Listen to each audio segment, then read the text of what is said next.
में भी सिमिलर भाव लेवल्स हैं क्या? मैंने देखा नहीं कितना डिविएशन है दोनों के बीच में।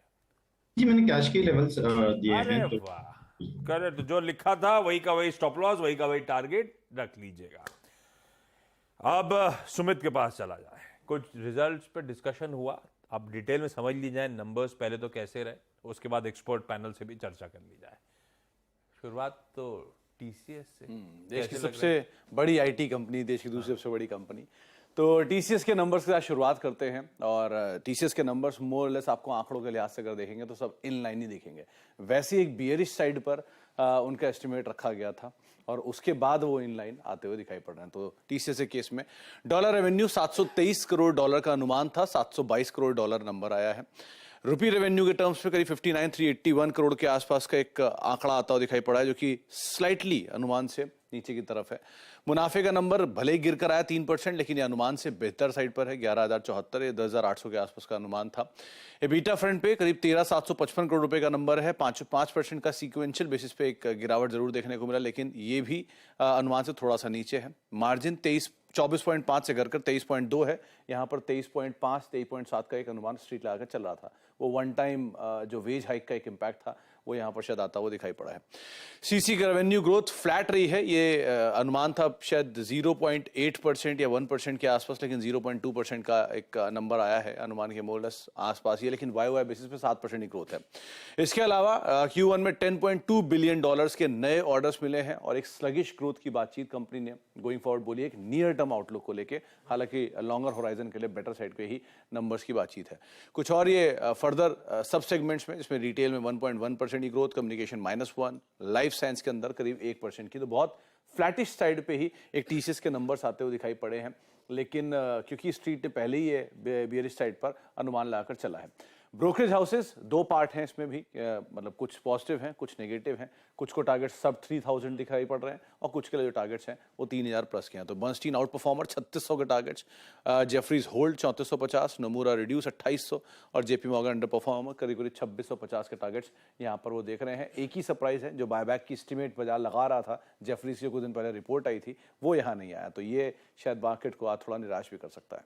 दोनों तरफ के लक्षण जहां पे स्टॉक खड़ा है उसके सामने 3250 पे खड़ा है। कुछ कहते हैं तेजी आएगी, कुछ कहते हैं मंदी आएगी। नतीजे भी ऐसे ही हैं, जैसे देखना चाहते हैं वैसे नजर आएंगे आपको नंबर्स पे। अच्छा, एक काम करिए सचिन, आप चार्ट रेडी रखिएगा टीसीएस का, मैं आता हूं आपके पास।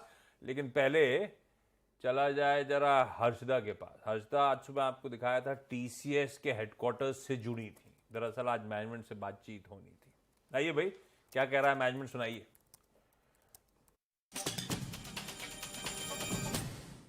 टीसीएस की पहली तिमाही के नतीजे आ चुके हैं FY24 के लिए। अनुमान था थोड़ी सी नरमी देखने को मिलेगी इस तिमाही में, क्योंकि मैक्रो एनवायरनमेंट वैसा रहा है। लेकिन यहां से आगे की स्थिति कैसी रहेगी और इस तिमाही की क्या खासियत थी, उसी पर बात करने के लिए मेरे साथ है कंपनी के chief financial officer Sameer Saksaria और साथ ही साथ चीफ HRO मिलिंद लक्कड़। आप दोनों का ही स्वागत है। Q1 डर था कि थोड़ी सी नरमी देखने को मिलेगी और ठीक वैसा ही परफॉर्मेंस देखने को मिला है। लेकिन इस क्वार्टर में समीर कांस्टेंट करेंसी ग्रोथ एकदम फ्लैट रही है। क्या उसको लेकर चिंता है? क्या वो थोड़े से माहौल को और भी पेनफुल साबित कर रहा है, या फिर सिचुएशन वैसी ही थी बस ग्रोथ नहीं आई? अगर हम देखें तो ये क्वार्टर के जो नतीजे रहे, जैसे आपने कहा, क्वाइट एक्सपेक्टेड लाइंस पे रहे। हमने जो Q4 में देखा था and it played through the quarter in Q4 and उसका जो ट्रेल इफेक्ट आया है is visible in Q1. So I would say this is very much on a expected line, not something which is very different. Across the industry it's expected to be similar. And अगर इसमें अगर हम expand करके देखें तो अगर geography wise देखें तो UK is the one which has been very different for us in terms of it's bucking the trend. And sequentially as well as अगर ईयर ऑन ईयर देखें तो ग्रोथ वहां पे अच्छी रही है, led by market share gains and it is across industry verticals.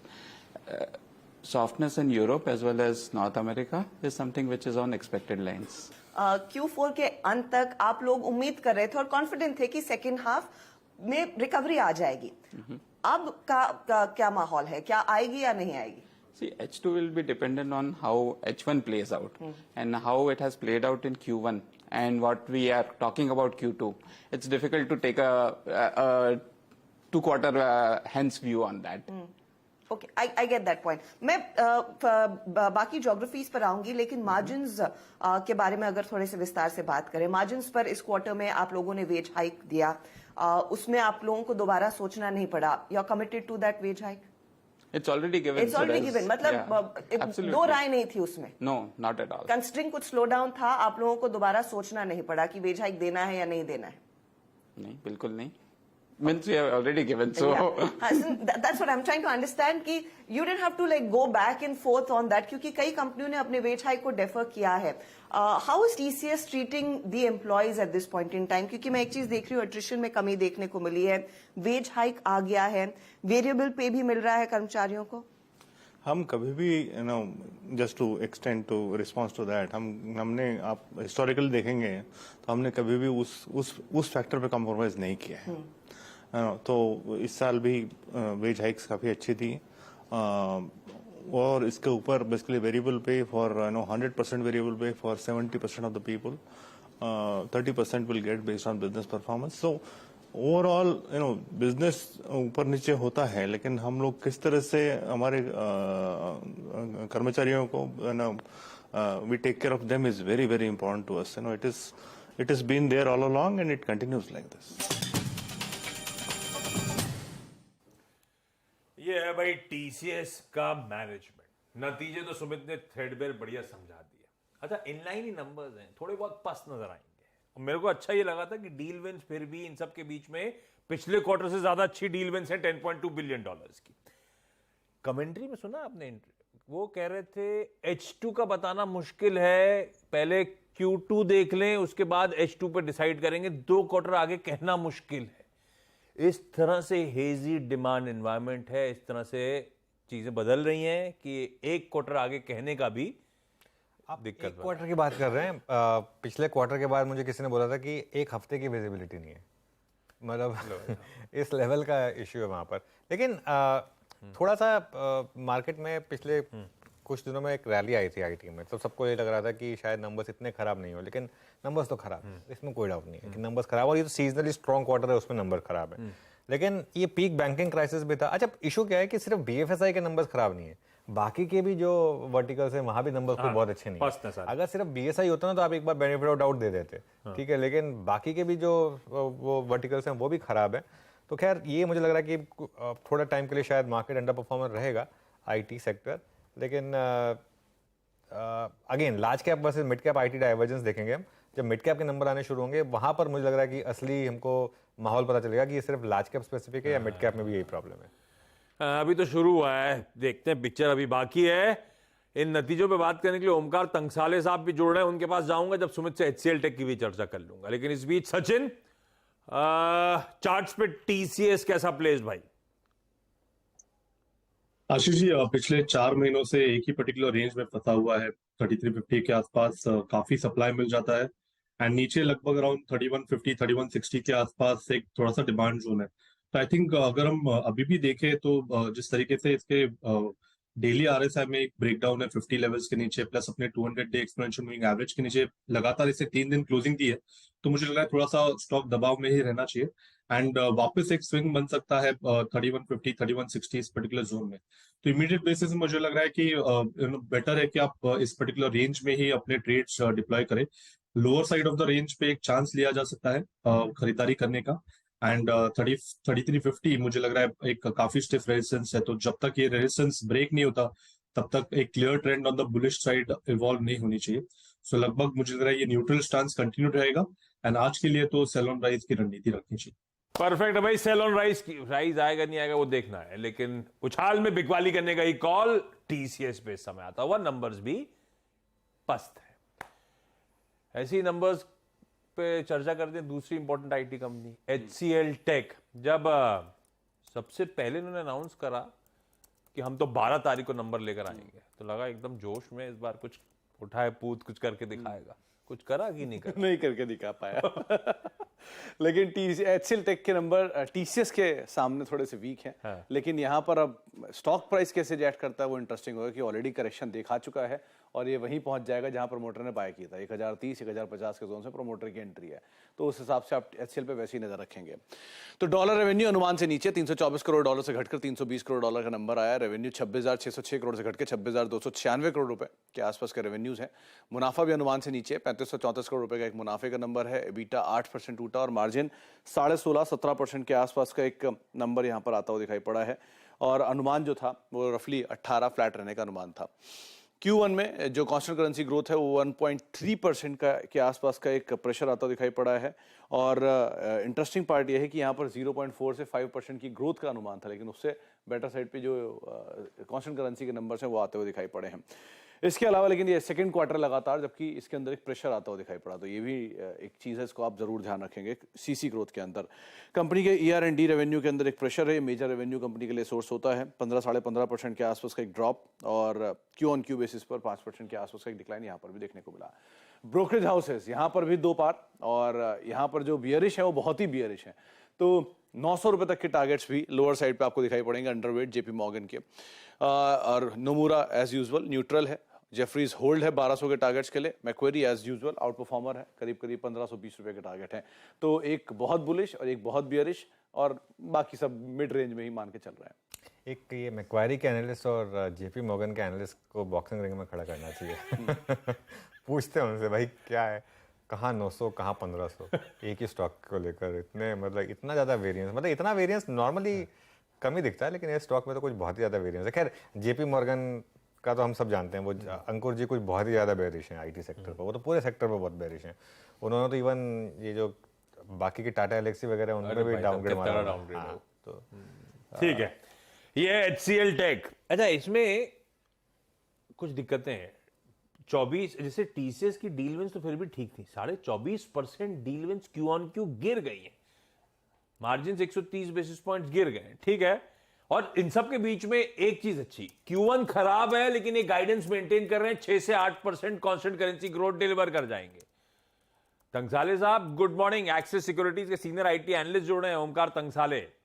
ये भरोसा जाग रहा है कि Q1 की कमजोर परफॉर्मेंस के बाद 6 से 8% कांस्टेंट करेंसी रेवेन्यू ग्रोथ, यानी कि बचे 3 क्वार्टर्स 3% का CQGR डिलीवर करना है, ये हो पाएगा क्या?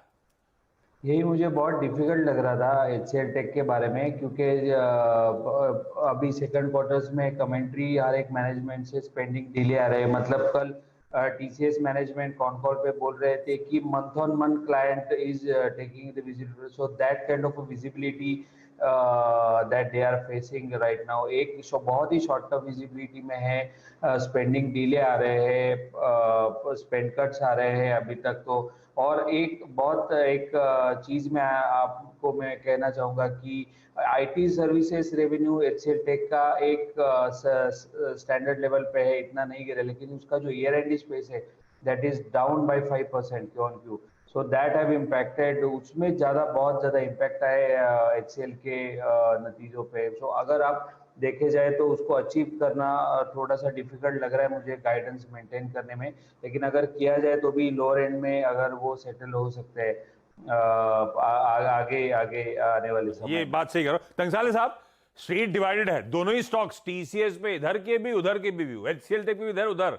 क्या करना है तंगसाले साहब, आप खरीद रहे हो या रुक रहे हो?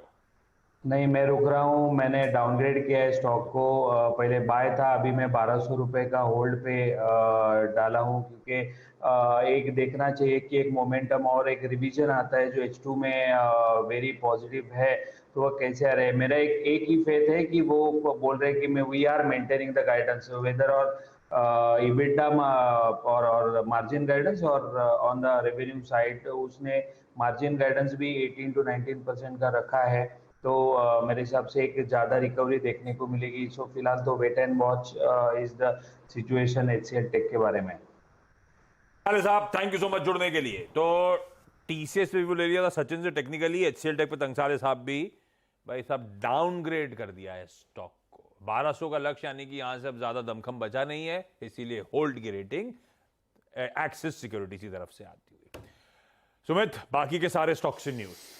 सारे पहले Q1 ही निपटा देते हैं। चलिए, तो Q1 में भी कुछ और नंबर्स भी हैं जो TCS HCL के अलावा हैं। उसमें एक आनंद राठी अच्छे नंबर्स कंपनी ने यहाँ पर पोस्ट किए हैं, तो इसके ऊपर भी आज आप नजर रखेंगे। स्ट्रॉन्ग डबल डिजिट की ग्रोथ आई है, AUM गाइडेंस करीब 47,000 करोड़ रुपए की, और Q1 में जो AUM का नंबर है वो 43,413 करोड़ रुपए का एक नंबर यहाँ पर आता हुआ दिखाई पड़ा है।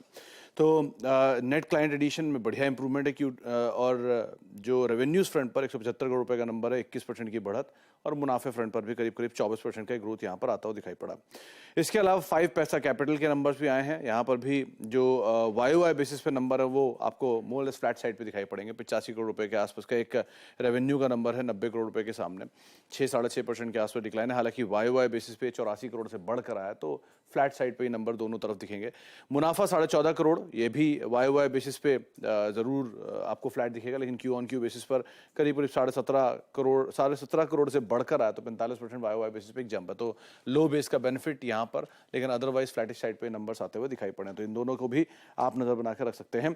इसके अलावा रिलायंस इंडस्ट्रीज, इसके ऊपर भी आप ध्यान रखेंगे। यहाँ पे कल शाम को एक्सचेंज की तरफ से नोटिफिकेशन आया क्योंकि कंपनी में एडजस्टमेंट है जियो फाइनेंशियल कारोबार के डीमर्जर को लेकर, और एक शेयर के आगे एक शेयर डीमर्ज हो रहा है, तो इनके जो सभी कॉन्ट्रैक्ट्स हैं वो भी एक्सपायर पहले ही होंगे, उसी के मद्देनज़र। तो रिलायंस इंडस्ट्रीज़ भी इस लिहाज से आप ध्यान रखेंगे, और क्योंकि ये देश का सबसे बड़ा कंपनी है, तो उस हिसाब से एक मार्केट पे भी इसका एक इम्पैक्ट आता हुआ दिखाई पड़ेगा। तो रिलायंस इंडस्ट्रीज़ भी इन फोकस रह सकता है। साथ ही साथ पूरा फार्मास्यूटिकल स्पेस भी आज इन फोकस रहेगा, जहाँ पर न्यूज़ फ्लोज अलग अलग फार्मास्यूटिकल स्पेस के शेयरों को लेकर आया है। सबसे पहले आप ऑरोबिंदो फार्मा, जहाँ पर APL हेल्थ केयर को US FDA से अप्रूवल मिला है रिनेगल जेनरिक को लेकर। ये जो lower high blood pressure phosphorus level होता है पेशेंट्स में, उसके लिए इस दवा का इस्तेमाल होता है, तो आप ध्यान रखेंगे। कंपनी की प्रपोज बायोसिमिलर, ये डॉक्टर रेड्डीज, यहाँ पर कंपनी की प्रपोज बायोसिमिलर एप्लीकेशन रेटुजीमाब को रिव्यू के लिए US FDA ने एक्सेप्ट किया है, तो डॉक्टर रेड्डीज भी इस पे आप फोकस में रखेंगे। ये जनवरी 2023 तक इसका जो ट्रायल है वो पूरा होने का एक अनुमान बाजार लगाकर चल रहा है। लुपिन में, जहाँ पे US FDA ने फॉर्म 483 2 ऑब्जर्वेशन के साथ कंपनी की Nagpur oral solid dosage facility के लिए इशू किया है। ये फैसिलिटी का जो इंस्पेक्शन था वो 3 से लेकर 11 जुलाई के बीच में हुआ था। तो लुपिन हाल फिलहाल का आउट परफॉर्मर है, लेकिन अब न्यूज़ फ्लोज हैं, तो न्यूज़ फ्लोज के दम पर यहाँ पर एक इम्पैक्ट आता हुआ दिखाई पड़ेगा। और एक और इम्पॉर्टेंट स्टॉक है, वो है पतंजलि, जिसके ऊपर भी आप नजर रखेंगे, जहां पर कल देर शाम ये अपडेट आया कि कंपनी के प्रमोटर्स OFS के जरिए 7% हिस्सा जो है वो बेचेंगे। 1,000 रुपए ये दाम रखा गया, यानी कि यहाँ से करीब 20% से ज्यादा के डिस्काउंट के साथ अब OFS आ रहा है। और इसमें ग्रीन शू ऑप्शन भी है कि अगर OFS में 7% हिस्सा पूरा एग्जीक्यूट हुआ तो 2% के एडिशनल स्टेक भी आएगा। ये सेबी का मिनिमम शेयर इनका जो नॉर्म है उसको मानना है। 80.5% हिस्सेदारी है प्रमोटर की, उसे घटा के 75% लाना है, और ये सेबी ने ऑलरेडी फ्रीज भी कर रखी है हिस्सेदारी, तो इनके लिए एक बड़ा ट्रिगर है ये अगर अपडेट हो गया क्लियरली तो शायद इम्पैक्ट भी आता हो दिखाई पड़ेगा स्टॉक। ज्यादा बेच रहे हैं लेकिन, है ना? नहीं, वो ऑलरेडी कुल मिला के 9 हो जाएगा। हाँ, लेकिन पहले तो 7 ही बेचना है। तो कल कुछ ब्लॉक भी हुए हैं सुबह पतंजलि में, तो अगर वो भी एडजस्ट कर लेंगे तो 70-75 के नीचे आ जाना चाहिए, लेकिन ये ओवरहैंग है बहुत बड़ा स्टॉक के साथ। 80.8 पे खड़े हैं, लास्ट होल्डिंग पैटर्न 9 निकल जाएगा, 71 पे आ जाएंगे। शरद अवस्थी साहब, पैसा डालेंगे क्या? मतलब कंपैरेटिवली अभी भी वैल्यूएशन बहुत महंगी नहीं है। बाकी FMCG स्पेस तो सब लोग 48-50 फॉरवर्ड पे चल रहे हैं, और अग्रेसिव ग्रोथ टारगेट्स भी कंपनी ने रिसेंटली बोले हैं। तो मुझे लगता है लॉन्ग टर्म अगर आप इन्वेस्टर हैं तो यहाँ पे डिसेंट पैसा बन सकता है। अभी भी स्टॉक कितना 22-23 टाइम पे ही चल रहा है, तो मुझे लगता है लॉन्ग टर्म में जिस टाइप के अग्रेसिव ग्रोथ टारगेट्स हैं, और जैसे जैसे जो बाकी ब्रांड्स और न्यूट्रास्यूटिकल्स वगैरह में और अग्रेसिवली आगे बढ़ते हैं, उसका फायदा कंपनी के नंबर्स में मिलना चाहिए। और कंपैरेटिव वैल्यूएशंस अभी भी सस्ती हैं, तो मुझे लगता है पॉसिबिलिटी है कि यहाँ से भी ये बढ़ के अगर 30 टाइम पे भी ट्रेड करने लगता है तो यहाँ से भी 20-25% अपसाइड एटलीस्ट है।